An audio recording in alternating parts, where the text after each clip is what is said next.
Hey everybody, thank you for joining me.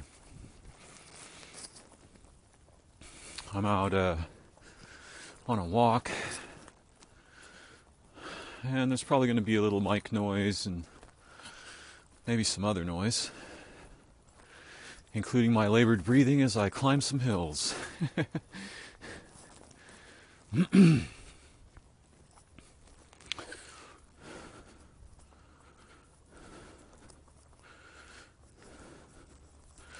So I was talking with my father today, and he was asking me about the behavior of a bird.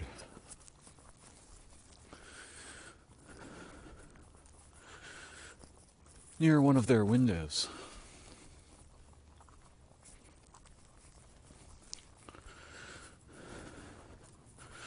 Apparently for maybe a week, a few days ago now, the bird was hanging out near this window and very frequently sort of fluttering up to the window and doing this repetitively. And I've seen this behavior before. I'm pretty sure it's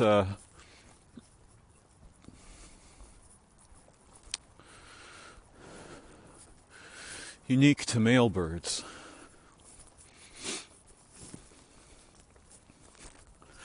And it's not merely unique to male birds, and this is part of the problem that we have with our categories and concepts. Our language, or rather, our relationship with language,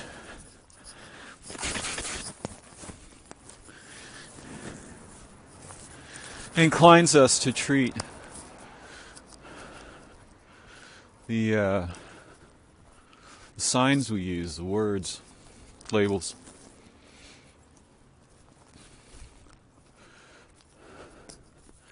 in very deceptive ways.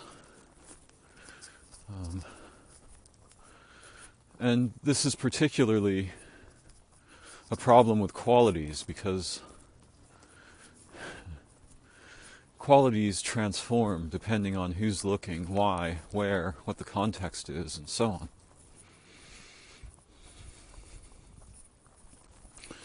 And if you don't know much about male birds, then the behavior could seem very puzzling.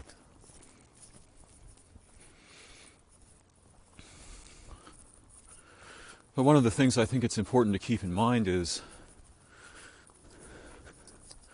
it's not just a problem with male birds, or the issue doesn't relate only to male birds, and it doesn't relate to male birds in general over time. I joked with my father about an old original series Star Trek episode in which Spock, the supposedly emotionless human computer, or Vulcan computer, hominid computer, becomes enraged. And slowly it's revealed that Spock has a problem. A problem that will kill him if it isn't resolved quickly. Spock has the blood fever, known in the vernacular of this series as the Pon farr.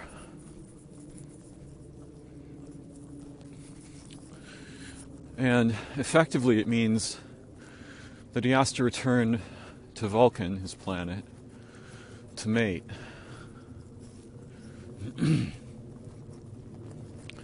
With a female Vulcan,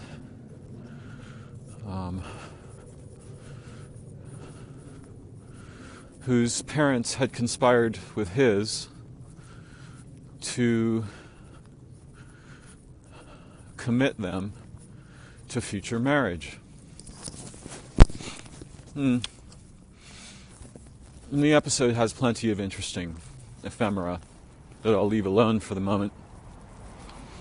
But the male bird, though we can't know exactly what's going on with it, we can only hypothesize, unless, of course, we're capable of entering the mind of the bird directly, which, while we might think that's impossible, I'd like to suggest that it isn't. And in fact, an experience like that might be far more natural to us as human beings than the common experiences we have of thinking about ourselves, the world, situations, histories, futures, problems, threats, opportunities, and so on. Before I continue, just so I don't lose this thread, perhaps I can return to it later. I was talking with someone the other day, and I remarked that the capacity to be concerned for the world, or to even have any idea what's going on, muchly outside one's local or national context, and even within it, that that possibility is brand spanking new.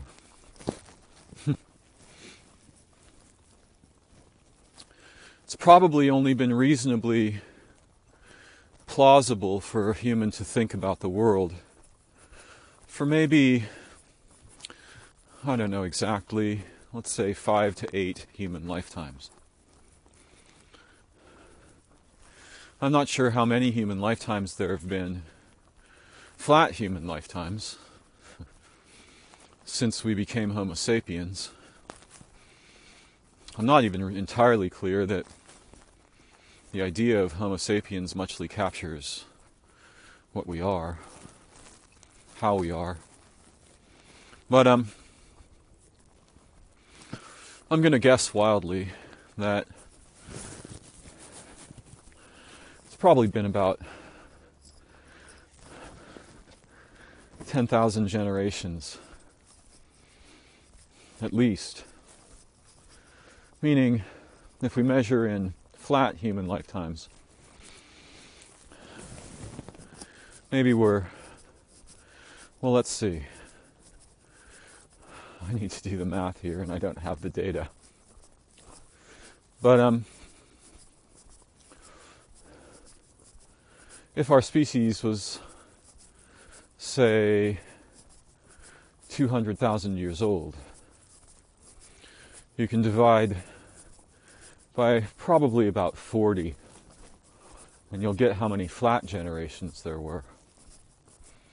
And what I mean by flat is just a placeholder to remind us that on Earth now, 1 year in flat terms is about 7.8 billion human life years. 1 year. Because there's about 7.8 billion human beings, each with unique world lines. And there's some question about whether time, as we think about it,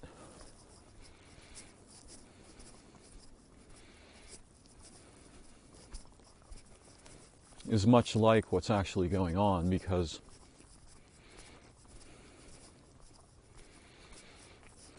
at least from the perspective of relativity,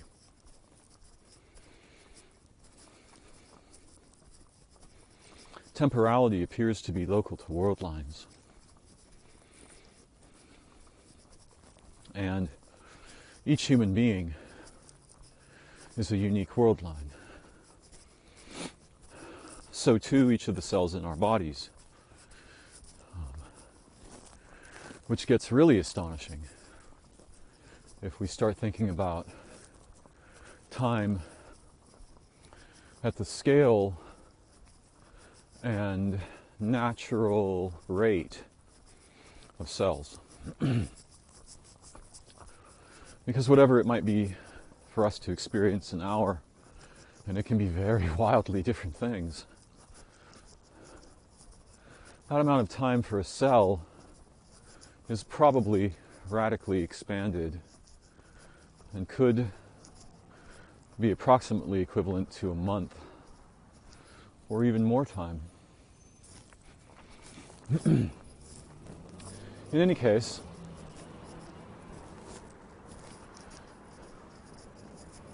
this behavior is sometimes witnessed during a specific part of what we might call the reproductive cycle of some male birds. And I've seen it firsthand, and it's fairly astonishing. I remember watching a small bird in the cold weather leap up onto the edge of a car door on the other side of the window, the door shut, stand there a moment, look into the rearview mirror, conduct a flying attack on the rearview mirror, bounce off, land on the ground, go back up to the edge of the car door, and repeat the behavior.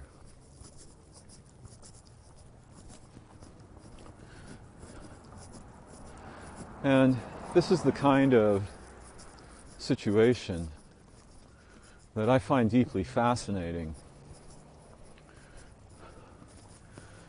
due to its capacity to reveal hidden things about what it means to have a mind or to be human. And many of the most astonishing things that I've learned about being human, I've learned at the feet, so to speak, of animals, insects, fishes, amphibians, reptiles, birds, water creatures, living places.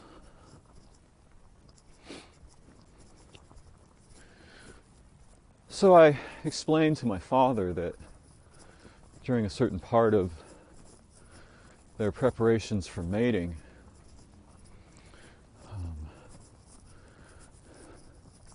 the males undergo transformations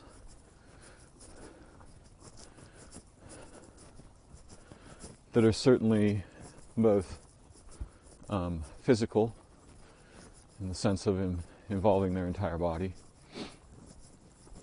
and metabolic, in the sense of probably involving hormones and other chemistries.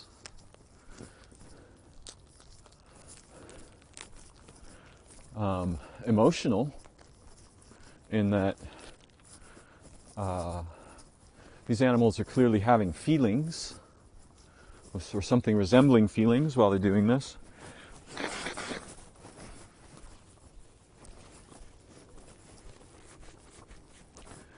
And perhaps psychological, although ordinarily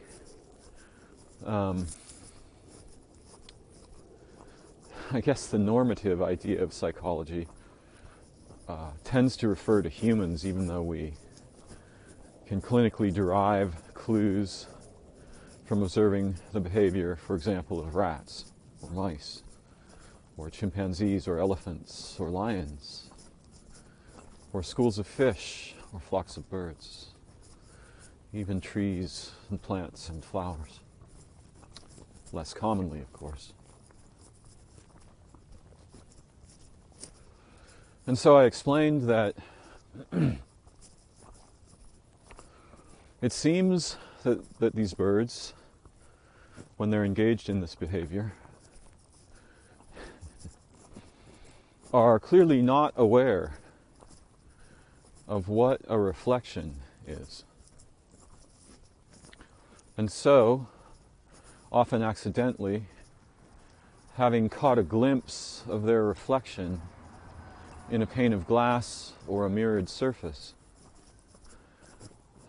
they become highly motivated to eject that intruder, even if this means flying into a solid surface at modest speed, face first, over and over and over again, with no effect whatsoever on the reflection.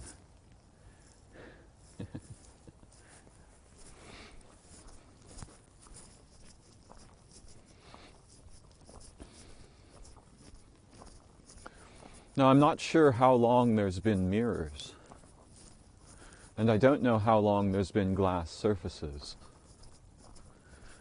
There have previously been reflections, however, ordinarily they would be a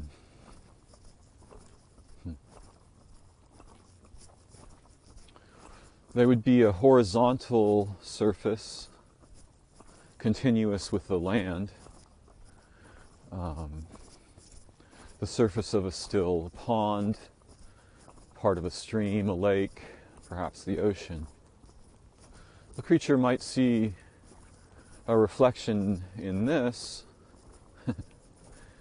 but attempting to attack it would result in trouble, a lot of trouble for most birds, because not very many birds can deal with having their feathers soaked, even though they have oil that repels water, and different birds to differing degrees.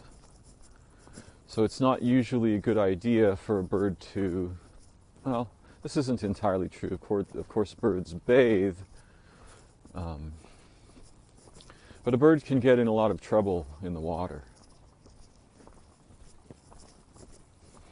And also, the water will reflect the sky and other nearby features, just as our mirrors might. But our mirrors are perpendicular to the surface of the earth, mostly, right? They're standing up. They're up and down, like the rear view mirror on the car or the window at my father's house. And the reflections they produce are not unstable or transforming in the way that reflections in water generally are, can be. So, it's not exactly male birds that have this property, right? It's a phase state in the rhythm of their lifespan. And certainly some birds have died or been badly injured by becoming interested in attacking their reflection in a mirror or window. And birds are regularly badly injured or killed by flying face first at relatively high velocity into a pane of glass. Funny that we call it that, a pane of glass. Even if the spelling's different, I still find it remarkable and interesting. So for most of the history of life on Earth, there were no standing vertical mirrors. And for most of the history of human beings, it was neither possible nor likely that people could imagine or think about the world. And if they did so in terms that we would consider to be somewhat primitive, conceptually. Whether or not they actually were is an open question.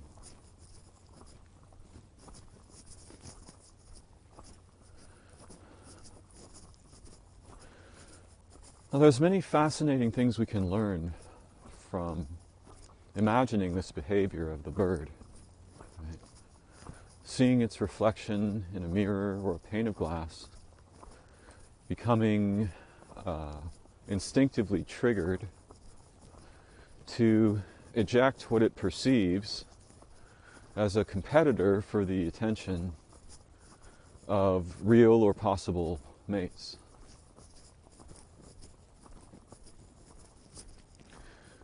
One wonders what a female bird would make of the observation of such a phenomenon. Because when not fascinated by the reflection, most birds, under many circumstances, can determine that the glass is not open space and that there's a barrier there. Whether they learn this or how they come to know it, I can't reasonably comment on, though I could speculate. But from other angles, from certain angles, it's apparent that there's a barrier there, particularly if there's light differences on either side of the window, which there mostly is. Now, a mirror is a weirder thing, much stranger thing. A vastly strange thing, actually, in terms of the experience of organisms over millennia. It seems unlikely that organisms often see themselves reflected. And of course, humans have done experiments around this and are very interested to determine whether animals can recognize themselves in mirrors and which organisms can do this and which ones don't, and so on. And this is often presented as evidence of self-awareness, except the scientists forget that for billions of evolutionary lifetimes there were no mirrors. So it's not entirely reasonable to expect that the experience of seeing oneself in a mirror will result in the recognition that that is me. Yet clearly for many animals, eventually, after being very surprised and puzzled by the mirror, they seem to come to an arrangement in consciousness in which they realize that, for example, the cat they see in the mirror is not another cat. Now, whether they think of it as this cat or not is a more complex question. But they seem to get that that's not another cat. And, of course, many of our household pets are have experience not only of panes of glass, reflections, and mirrors, but also our primary addiction as moderns, video screens, smartphones, computers, televisions, and the like. And some of those creatures, some, percentage of them seem to come to understand something about the nature of these strange devices, though it's entirely unclear if they think formally the way we do in concepts and language. It's quite clear they think informally.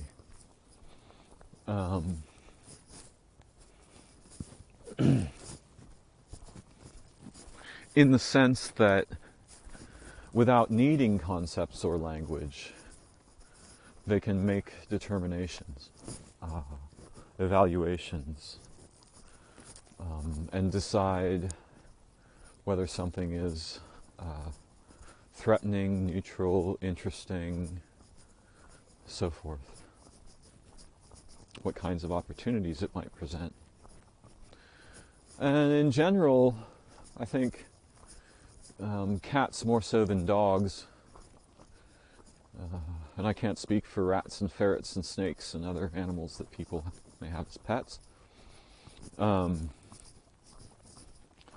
But cats often, I think, find it very confusing why a human would pay attention to a device rather than them. And human children certainly find this very confusing as well. It's surprising that more adults don't. Which isn't to say there are none who do.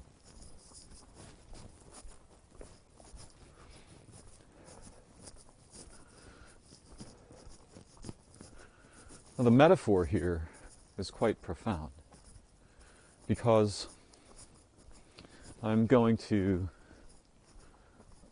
suggest that there's something we can learn from this behavior that's very important about relating with our own mind.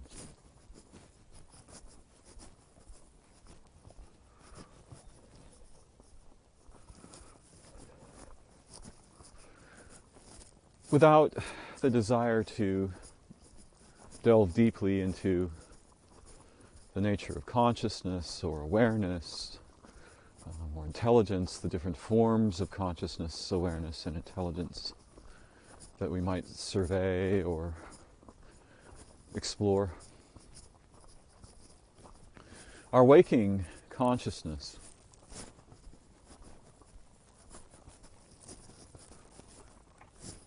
could be seen as a strange kind of mirror.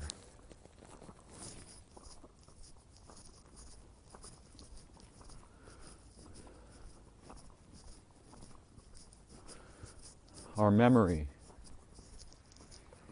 history, and imagination conspire together to evoke figments in the mirror of consciousness.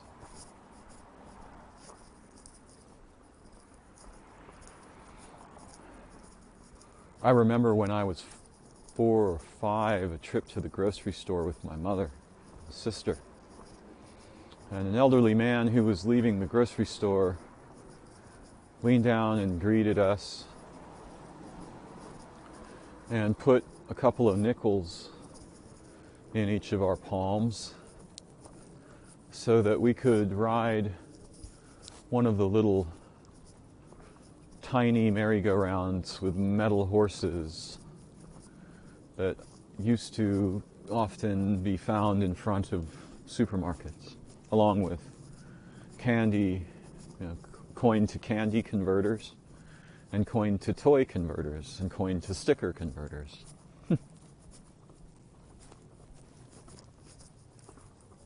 And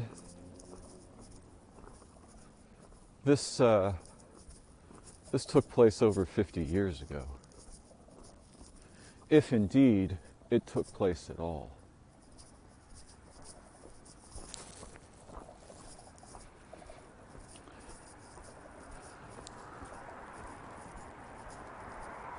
Now, when I remember this event, I don't actually see it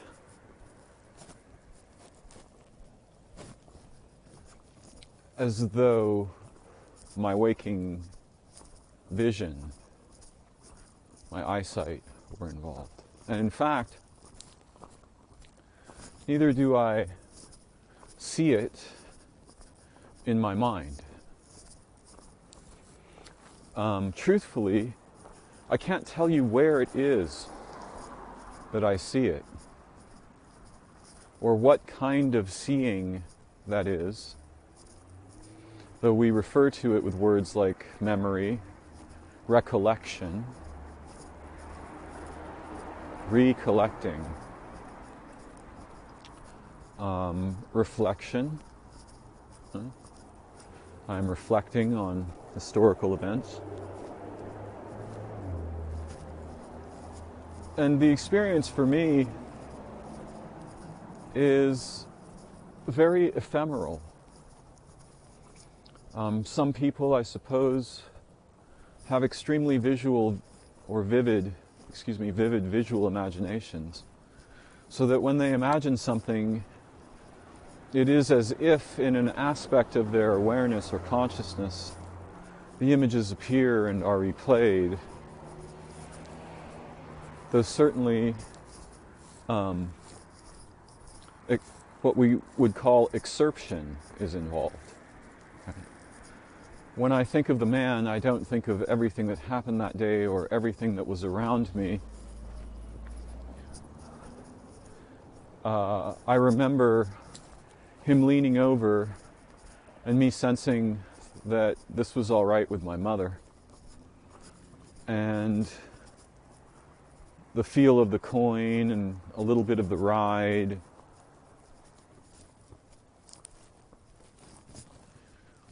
But it's profoundly excerpted. And this is a property of our cognition that we should pay much more attention to, because it's both extremely useful and profoundly dangerous. We can take excerpts and suppose that they extend universally, normatively, over all, such phenomenon, i.e. old men's in front of grocery stores are nickel machines for children. And back then, the entire scene was, at least seemed to me, quite innocent.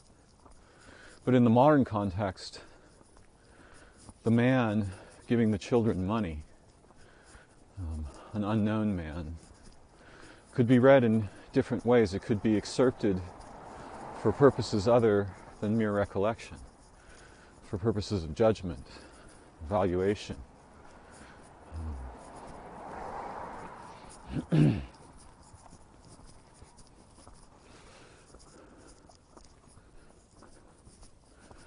The consciousness, which I'm going to allow myself to use this word in a very generalized way, a way I'm not usually a big fan of. That's me making a generalization about generalizations, by the way.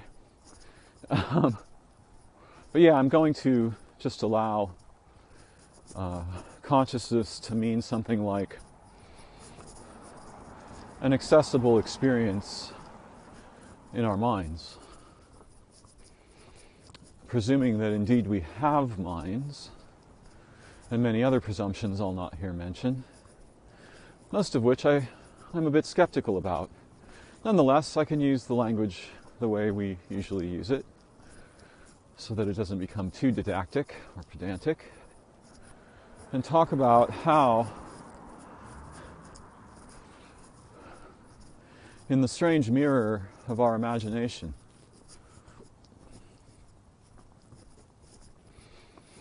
coupled with our feelings, memories, desires, fears, hopes, histories, we have a problem that's a lot like what happens with the bird when it's attacking its reflection in the mirror.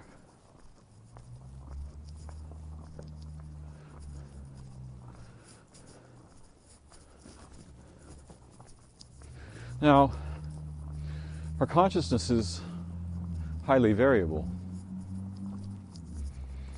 It can produce nightmares, fantasies, recollections that are relatively true, and recollections that aren't true. And the recollections that aren't true they can have the same kind of quality and convincing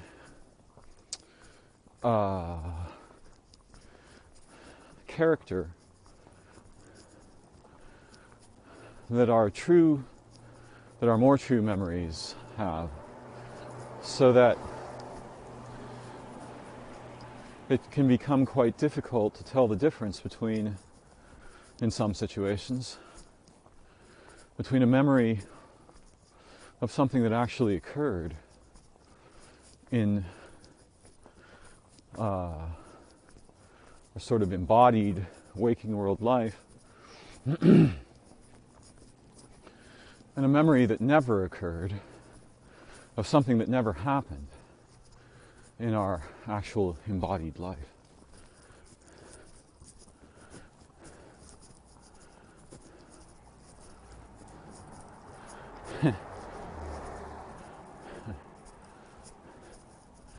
And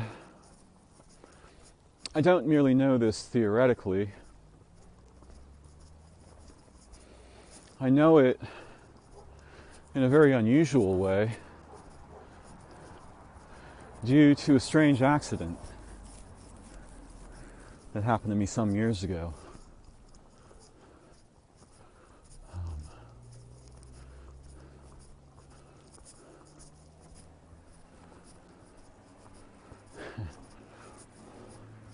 And without going into the tale of the circumstances, I had accidentally hypnotized myself in an unusual way that was highly charged. And at least this is the language that would commonly be used. Other language could be chosen. But this works. And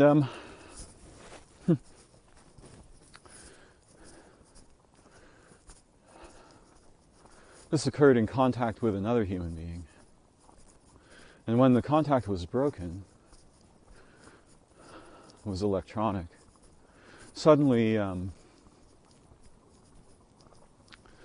began having one of the strangest and most provocative experiences of my life.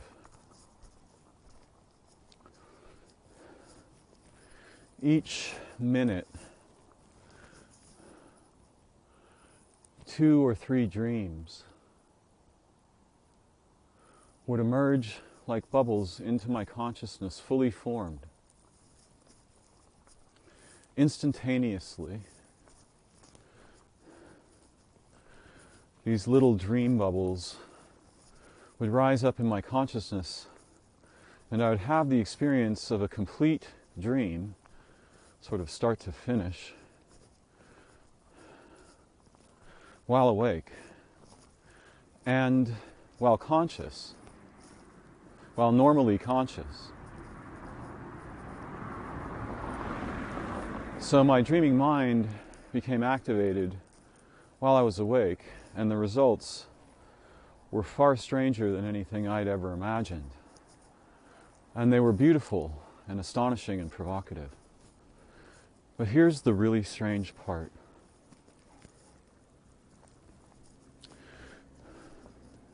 They weren't marked as dreams.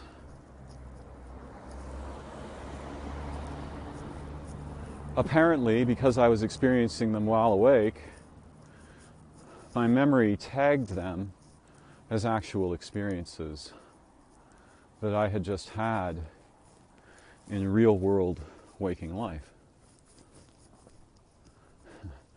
Now, I was aware that they were dreams, but they weren't tagged that way. They were tagged as things that actually happened.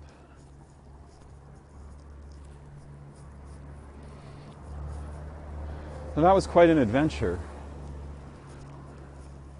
And that experience lasted for, although it began to fade slowly over time, it lasted for about a couple of days. It just became less frequent, less vivid, and less accessible as the kind of heartbeat of my dreaming mind produced these little bubbles in consciousness.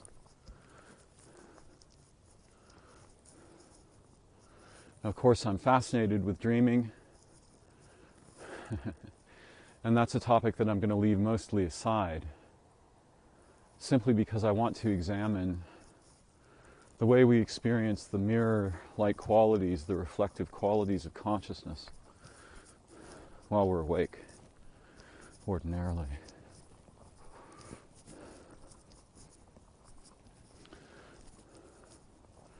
You know, if we should meet someone that we really like,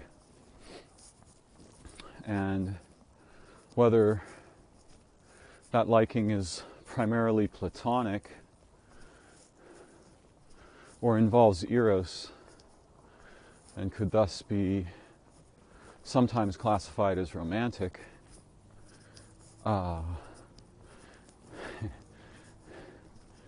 I think this experience often and uniquely for different people in different times of life and in different situations, this experience inflames our imaginative faculties.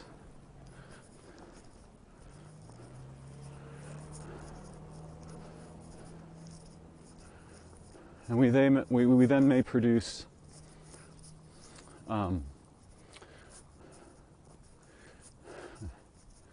figments, I'll call them.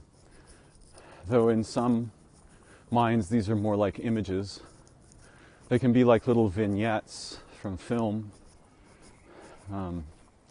We imagine possible futures. And often, particularly when we are younger,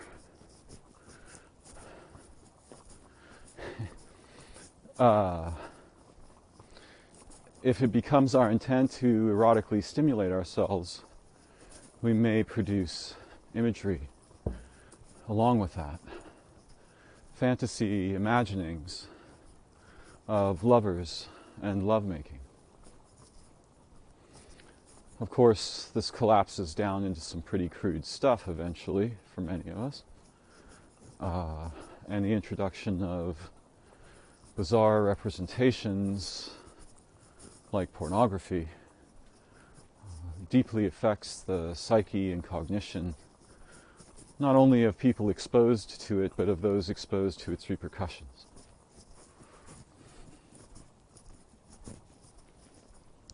And of course there's many kinds of porn, and some of it isn't an image, some of it is objects. The $400,000 sports car, the $80,000 wedding ring, the suit that costs more money than many people will make in their lifetime.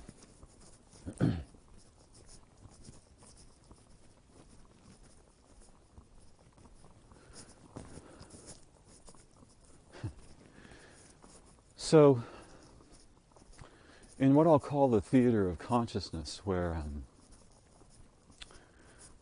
we experience, where our concerns and motivations produce images, histories, and predicted futures, courtroom dramas, blaming, histories, both beautiful, torturous, tragic, and ordinary. We can become very deeply confused about the difference between these phenomenon and the actual world, whatever that may be, or our actual experience, whatever that may be. And so, we can fall in love not with another person, but perhaps with our idealized fantasies, not merely of them, but of what we might become in intimate relation with them if we were lovers, if we were companions, if we were enemies. And we can also decide, again, by a process that involves both intuition and perhaps idealization, that someone's a desirable companion or ally or lover, or that someone's undesirable or even an enemy to us. And all of this is reflected in the internal mirror of consciousness. Though not all the features of these experiences are merely that reflection. Again, we have visceral senses, smell, for example, taste. We have visual intelligence, so that we can detect cues and hints that incline us to imagine someone as truthful or deceptive, authentic or manipulative, so on. And for much of our adult lives, many of us will spend huge portions of our waking time in relation not actually with the world, other people, other living beings, living places, sky, time, space, so on. We will be relating interiorly with objects in the mirror. And in this case, objects in this mirror may be much further away than they commonly appear. For it is as if the mirror is within us, quote unquote, if indeed we contain these features, and the container metaphor is valid, which I don't necessarily believe it is. Contagious, common, but not valid. Also not common in all languages. Each language seems to use the library of metaphor in ways that are both shared with other languages and unique to single languages or families of languages. Now, of course, the capacity to make words about things gives us a second mirror. We don't need words or language to imagine an event that took place the day before yesterday. And though many of us can no longer remember what it was like before we had language and concepts, surely we still had something like memory, though it had not yet been properly processed to produce the highly structured representations that language and categories and concepts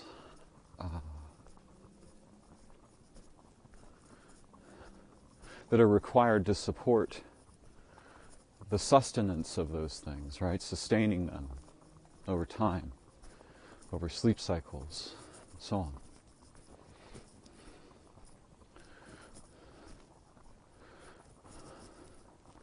A close friend of mine is and has long been profoundly schizophrenic. And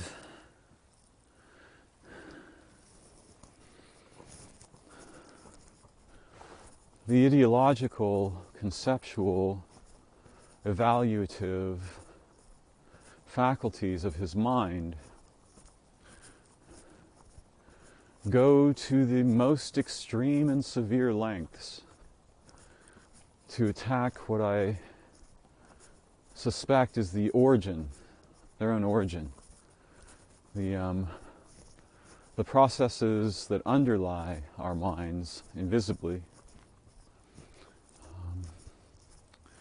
and which both, in a sense, could be understood to power them or fund them, and also to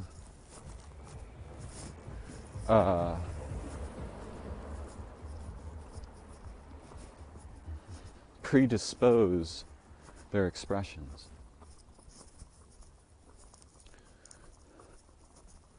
Now, some of us will think, well, it's very important to be in control of your imagination so that you don't enter into contact with, or combat, conflict with figments, because this can easily become a process that is both self-replicating and recursive, ever more expensive as it recurses on itself, reiterating, metabolically, emotionally, psychologically, cognitively.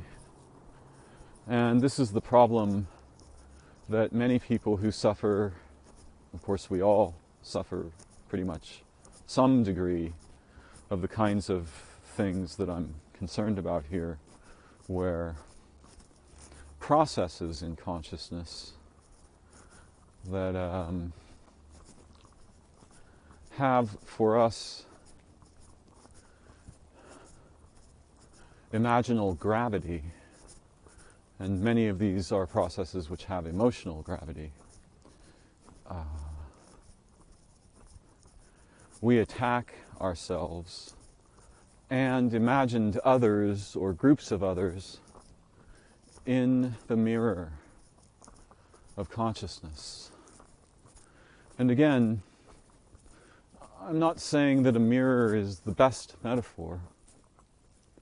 It's just the one I'm selecting for the moment because I'm reminded of some of the peculiar problems that face animals who have divided cortexes, or whose cortexes are divided in the ways that ours are,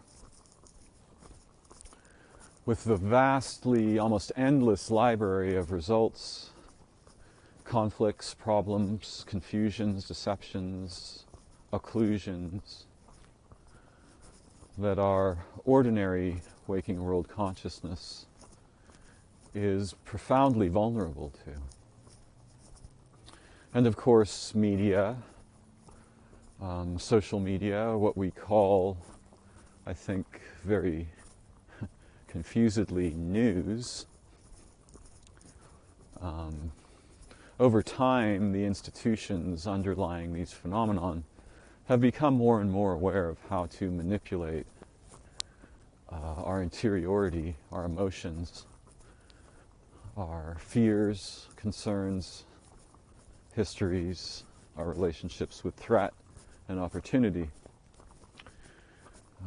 By producing figments that somehow we take within ourselves and reproduce likenesses of and anti-likenesses of,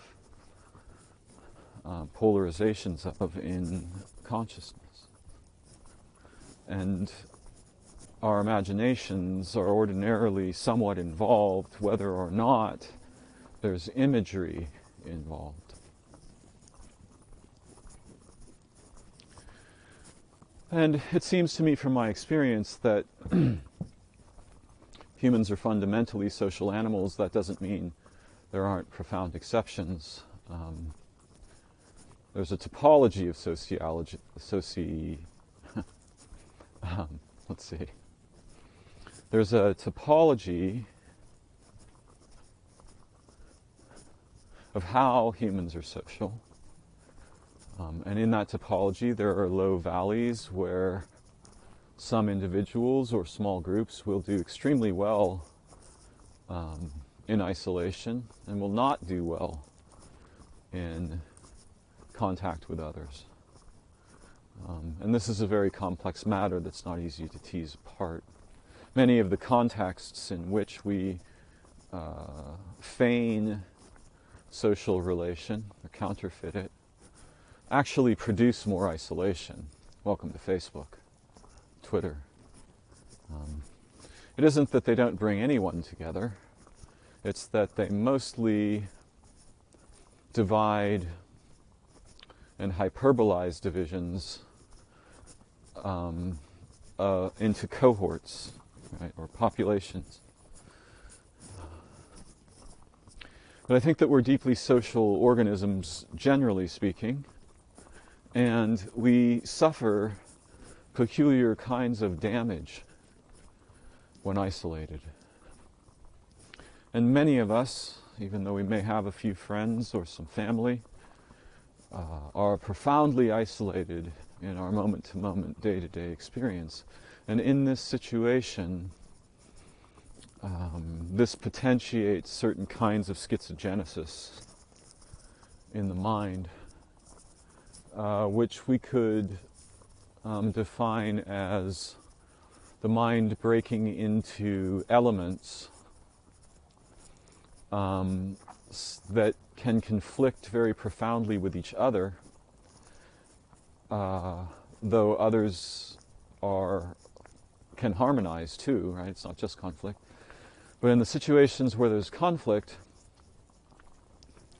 And this conflict goes on and deepens over time. Not only doesn't get resolved, it gets fed by media exposure, feelings of insecurity, impotence, the failure to succeed, so on. These features of our interiority become highly charged and are inclined to project themselves first in consciousness, in the mirror of consciousness, and then from there we often will instigate a further projection onto the world, or specific people, specific ethnicities, specific genders. This isn't to say that none of our evaluative activity is in any way trustworthy, but rather that we're not very good at telling the difference between something that happened actually to us and something we have imagined is happening to us or being done to us by possible or plausible others.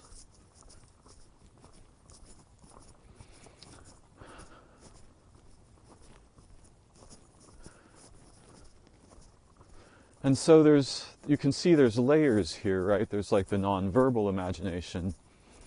Then there's the verbal conceptual layer, where we can say, that person hurt my mom, or hurt me, or hurt my sister, or hurt my friend, or that person rescued my mom, or rescued my sister, or my friend, my grandmother. Or these people hurt them, or they suffered because no one solved this problem. And this problem is a result of those people doing these things. And again, I'm not saying none of our evaluative activity is useful, but rather, when it reaches the stage of interior schizogenesis and projection into consciousness, it can be like being inhabited by demons. And I think that what I mean by demons is a strange thing. It's not necessarily a positive thing in the sense of being a thing or a being. Rather, it's a peculiar array of effects when beings have gone absent and nothing is steering the ship of our lives or our minds or our cultures, except a weird sort of robotic collapse toward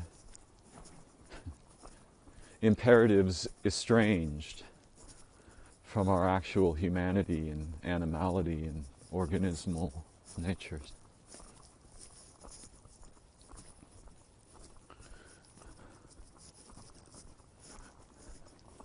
When I see the bird attacking its image in a mirror, somehow something of my own interiority is revealed to me, and I recognize that the strange path of the development of human cognition over eons or millennia has led us to a situation where we can't tell the figments in our awareness or consciousness. We can't tell which things are projections. Or if we can still become confused between things that actually happened and things we have imagined. And it's very easy to attack ourselves or others in the mirror of consciousness, and to feel the grave necessity of doing so, as if this is the only way to survive or preserve something of our unique identity, as if we're attempting to defend this identity from effulgent explosions of representations and counterfeited care, counterfeited virtue, counterfeited novelty, so on.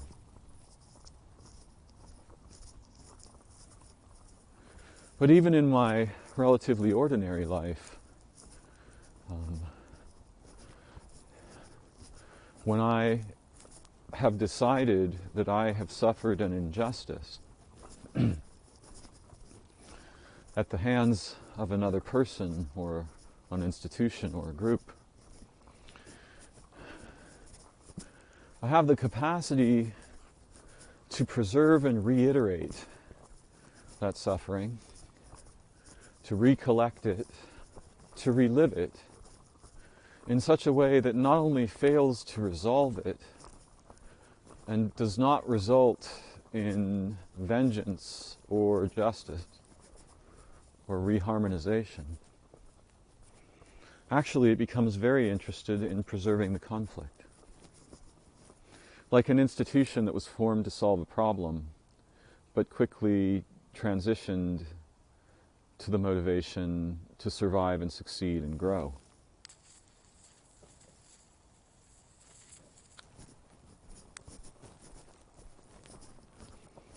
And this resembles the predicament of the bird attacking itself in the mirror.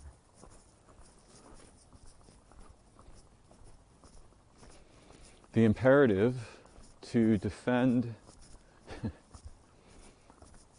its mating territory from invasive other males turns into a huge problem when it's not other males, but a reflection of oneself that is the interloper. You see? And this specific thing is my concern tonight.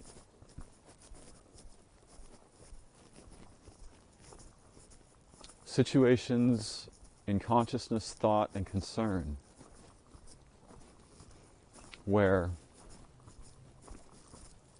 while thinking or perhaps feeling that we're engaged in necessary conflict that is necessary to preserve our survival or well-being, we're actually destroying our survival and well-being because we're not relating with embodied situations in which we deeply participate and have meaningful roles.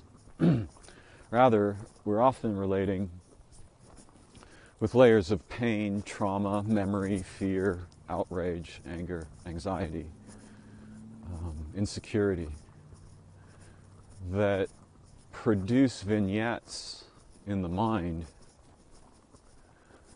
vignettes demanding action on a scale we're incapable of. For example, saving the world. Or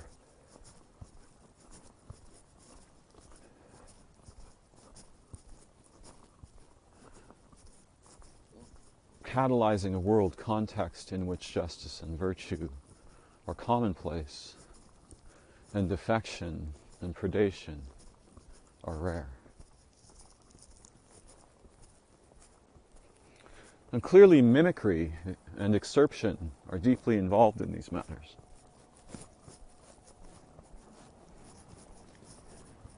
If someone really hurt me, and there are people who have, and institutions who have, many of those people and institutions are long gone. But I have preserved the memory of the harms done. And under the right kind of stress, which I can easily fall into in isolation or illness or injury, those specific excerpted memories can appear in my imagination and link up and form constellations of harming, constellations of evil, constellations of wrongdoing, constellations of injustice, that I feel absolutely motivated to resolve and enter into conflict with. And the problem, one of the problems here, is that the nature of consciousness is strange. We can dig grooves in it by repeating behaviors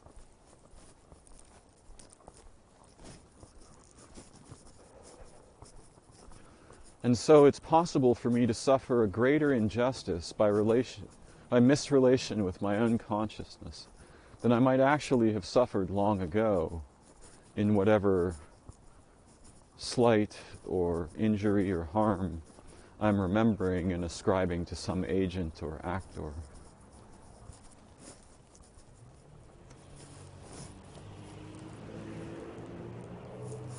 And by the way, the energy that I'll need to invest to preserve those processes is astonishingly profound.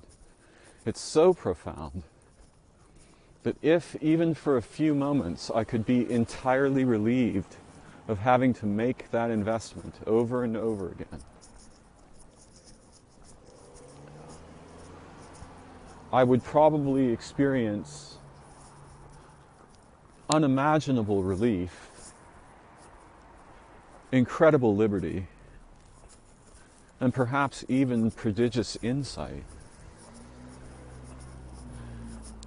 But vast portions of the resources that fund my cognition have been captured by structured fictions. And it's not too difficult to place signals in front of me, particularly on a computer or television screen. Before we had those, we had magazines and books, but magazines were the primary pictorial window. It's not too hard to put stuff in front of me that will incline me further to repeat behaviors like that, and you can see how prevalent and profound this disease is in our modern supercultures, and particularly the current state of the electronic socium in which many of us participate, and some of us are conscripted to. So these media can script us to continue such processes, resulting in ever greater vulnerability to the media that continues to incline us to repeat behaviors that have nothing to do with their superficial function, right? They have relatively nefarious purposes.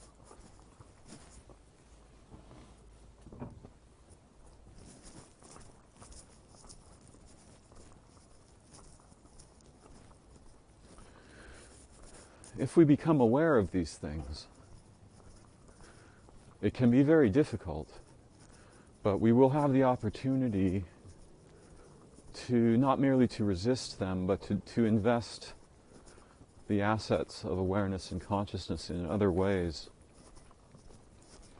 that don't tend to produce these problems, or at least are unlikely to continue replicating them.